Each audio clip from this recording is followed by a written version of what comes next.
Deepgram is an amazing company. Yeah. When I first saw demos of Deepgram's technology, I just kept thinking, who is the masterful operator that got this company to this point? Well, I guess that's me, but I'm not the magic behind Deepgram by any means. But, No, I understand. But you're VP of Operations. I am. Been there a couple years. So maybe we could start with a little bit of your background. Like, sure. How did they recruit you? Yeah. And then what's maybe your journey been like? And then we'll dive into Deepgram and talk about some of the cool things. We cast a vision for the future. Absolutely, yeah. So I joined Deepgram out of Harvard Business School. Okay. I was doing my MBA there, but really my passion is in linguistics. And okay. I previously was working for the Foreign Service. I was Yep. really interested in language and cultures. And when I was in business school, I found this company that was doing really innovative things with voice. And I thought, this is so cool, I've got to find a way in. Yeah. And I was lucky enough to find a home at Deepgram. It's just been a dream since then. That's awesome. Yeah. And then Deepgram, you want to give some context for the company for some of the folks that may Yeah. not know about what you do. Yeah. Because on the surface, it looks like, oh, they do transcription, but it's so much more complex and layered and significant than transcription, right? You're not like a TEMI or a RevIT that just a consumer product that anybody just goes and gets it's different. It's a different approach. Yeah, Deepgram is the speech company. I mean, we are building the absolute best product for people who want to build scalable products and experiences with voice. Yes. So for us, that started with transcription, which is a really difficult technical challenge, taking that unstructured data type, moving it into a structured data type. And since then, we've really moved much deeper into the understanding space. So with that, you've got sentiment analysis, demographic detection, automatic topic detection, summarization, things like that. These are really fun research areas, and we're just having a blast. That's awesome. So I also think it'd be fun to talk about some milestones. Yeah. I mean, there's been so many amazing moments for Deepgram where big PR announcements or big announcements at events. Yeah. So what are some milestones that stand out to you that have happened up to this point since you've been on the Totally.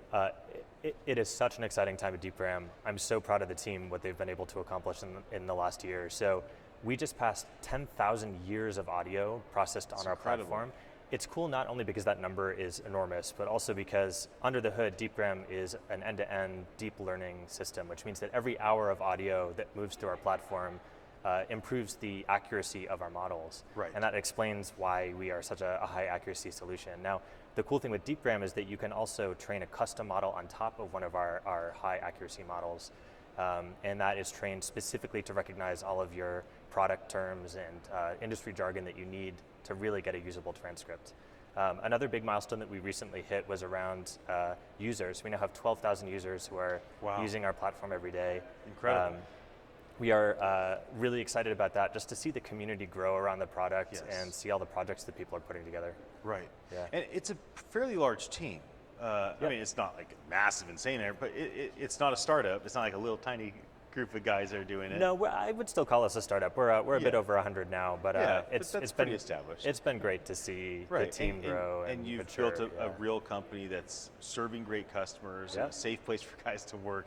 So talk about the team development and that side of it, because as VP of Operations, you have a lot under your care, but one of the things is making sure that all the things are humming, that you have the right people in place and that they're happy. And so talk to me about development on that end of things. Sure, yeah. We have a lot of different needs to balance. So one of the things with Deepgram is because we're so data centric in the way that we operate, and we love the ability to curate and customize models, we have a lot of investment in a pipeline that is a language team and a data operations team and our research team, obviously. And that's really how we're able to make these custom models that are so performant, and we have a lot of fun doing it.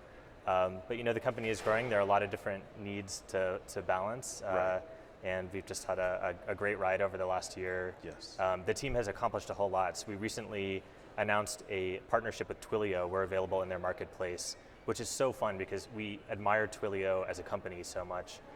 And just being able to connect with their community who are working in the telephony space is really cool for us. We also recently launched our new enhanced model, so it's the highest accuracy model that we have out of the box, and then if people need customization on top of that, they can get that as well. The team, other than that, is really just focused on feature and language development. So our team that's working on understanding features, and a related team that's working on language expansion, just to make sure that people have everything they need to build cool voice products. Yes. Yeah. Okay. Let's talk Visioncasting. Yeah. So maybe we could start with Deepgram. So what's the vision to come, whether it's in a few weeks or it's in several decades? Yeah. What's the vision to come for the company? Yeah. And then maybe we'll transition to like the industry as a whole. But let's start with Deepgram. Sure. Where are things going? So in the next 2 to 3 years, the headline for me is really around understanding. One of the most interesting things for me personally in the last few weeks actually was OpenAI's release of the Whisper model, which is this open source speech to text model. And the Whisper model is, it's open source, so it's available to anyone who wants to use it. The cool thing about it is it has a similar end-to-end deep learning architecture as Deepgram's model, which is an awesome validation of the approach that we took technologically. Now, the accuracy is pretty good on it. It doesn't scale very well. It wasn't designed for that. It's more of a research tool. But we see this as a signal from the market that the speech to text category is moving toward democratization, is moving toward commoditization. And so the real value creation is moving toward speech understanding. And again, that's things like summarization, topic detection, demographic analysis. So we're really excited for that. We think that's something that we're well positioned to do. We have a lot of customers who are already talking with us about things that they want to build in that space. So yeah, we're very motivated on that front. And how about the industry as a whole, outside of Deepgram? Like, what are you either leaning into or most excited about or feel confident towards in terms of the speech industry, the linguistics industry as a whole? Yeah, so one thing that's top of mind for me as a larger trend is this speech is going to need to become more and more personalized. Yeah.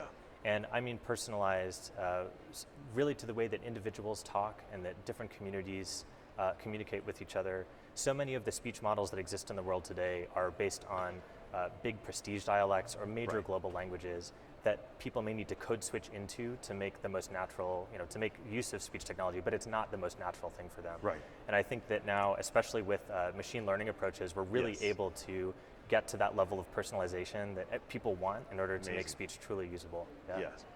And how about an event like this? And this is kind of where we'll wrap the conversation, unless there's anything else you want to cover. Yeah, no, sure. An event like this, why is Voice 22 an important place for Deepgram to participate with? And we're super grateful for your participation, but not everybody that watches our conversation is here, and maybe they aren't even anticipating coming to Voice 23. So give a little insight in how does Deepgram or you personally benefit from gathering your peers together and bringing everybody into one place? Sure thing, yeah. No, we're really excited to be here. It's a great event. We're glad to have you. Conversational AI is one of the biggest sectors that we're watching. We think there's so much interesting potential here, not only just for market growth, but the research topics in this space are really interesting to us.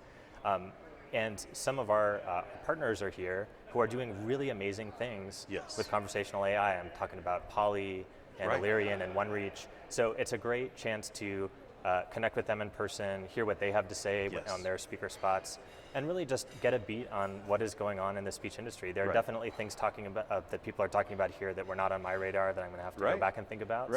It's been thought-provoking, and we're really happy for it. I'm glad to hear that. Yeah. Well, Sam, thank you so much for joining me. Thank you. It's been great to talk to you. Really enjoyed it.